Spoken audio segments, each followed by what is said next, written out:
We are back now with this month's Read with Jenna author Emma Nanami Strenner, whose debut novel is called My Other Heart. It's amazing. It's a beautiful book about finding our roots and our voices. And we're going to chat with Emma in just a moment. But first, let's take a look inside the pages. In June of 1998, a mother named Mimi is on her way home to Vietnam when her daughter goes missing in the Philadelphia airport. 17 years later, in that same city, two best friends named Kit and Sabrina are planning their summers before heading off to college. But the ties that have bound them throughout the years weaken as the two girls embark on separate adventures, exploring their identities in very different ways. And when Mimi returns to find her missing daughter, Kit and Sabrina's lives will never be the same. Emma Nanami Strenner's debut novel, My Other Heart, is about friendship, identity, and the powerful bonds of motherhood.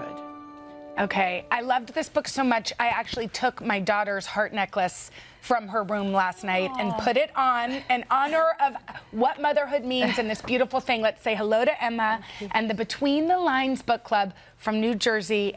Did you guys love this book? Yes. Loved it. Okay, they've been together for 19 years.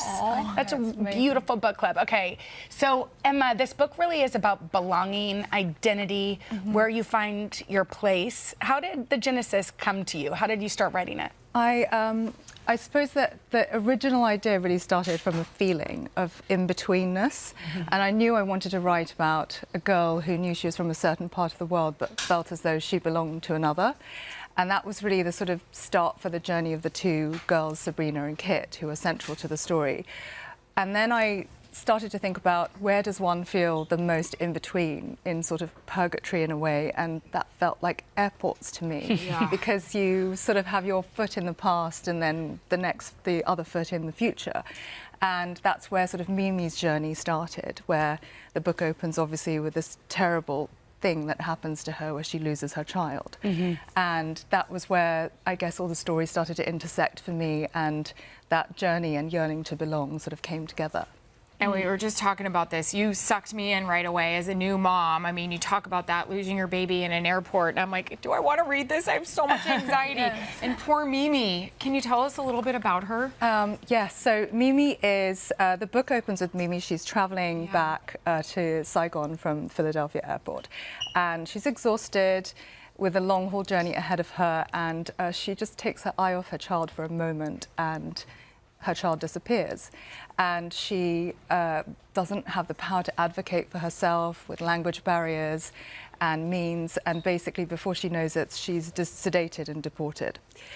And this is about her journey where she continues to search for her child in spite of the time that goes past, where she is still looking. And I think the thing that really I found that I could sort of lean into the character most was I wasn't prepared myself when I had a child for how much fear I would have the moment she arrived. I thought it was just going to be like, oh great, I have a baby and you know, this is all perfect, and actually you're terrified all the time that something's going to happen to them, as irrational as those fears can be sometimes.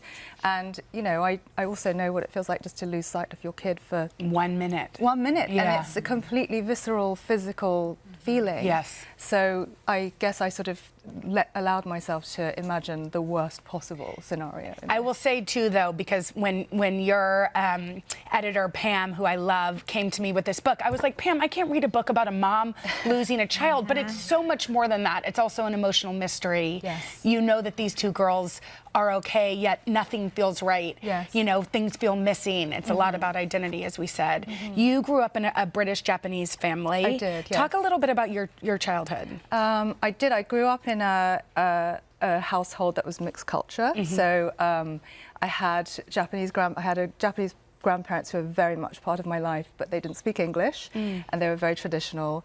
And my mother sort of holds on to cultural values very much in the household as well.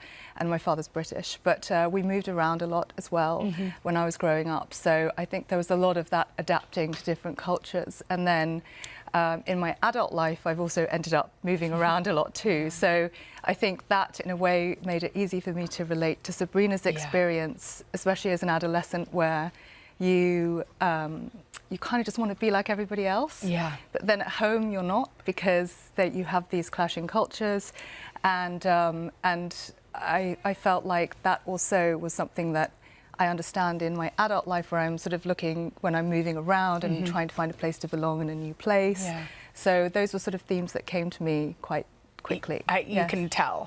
Should we get to some questions from our book club? Yeah. Let's start with Eileen. What's your question? Ooh, Emma.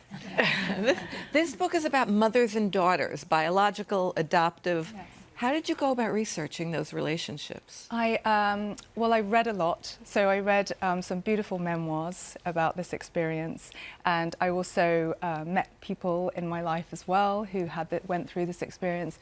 I think, but also there was, because it is ultimately about the bond between mothers and daughters, biological or not, I felt very much connected to that story and the connection and love one has, you know, for their child as well. Peggy? Yes, thank you. So there's a big plot twist in this book. There sure is. Don't say it, because Erin's on page 280. Yeah, oh, 230. Yeah. Just wonder, did you have this in mind as you were writing the book, or did it evolve as you wrote the book? Good question, Peggy. I did have the plot twist in mind at the beginning, but I do have quite a chaotic mind, so it wasn't sort of linear journey there.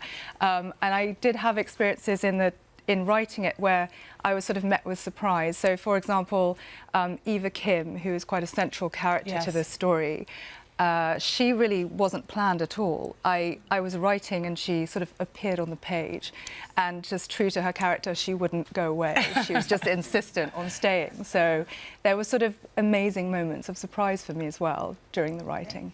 Well, I'm sorry we didn't get to your question. Come back. But this is a beautiful, beautiful book. It's so propulsive. Didn't you find you just could not put it down? Erin, you started it this week, right? Well, you told me to. I had an assignment. I was freaking out, and I was sucked in. Well, we will forgive you. You will finish it, because the ending had me guessing. I usually am a detective while I read. I had no idea. It's so beautiful. I hope you all will read it if you haven't. Thank you so much, Emma. Thank you. And thank you all. Check out My Other Heart. You can head to today.com/readwithjenna or head to your local indie bookstore. You're really good at this whole book club thing. I like it's books. Amazing. God, it's great. Good to meet you guys. You're fabulous. We're going to be right back after this.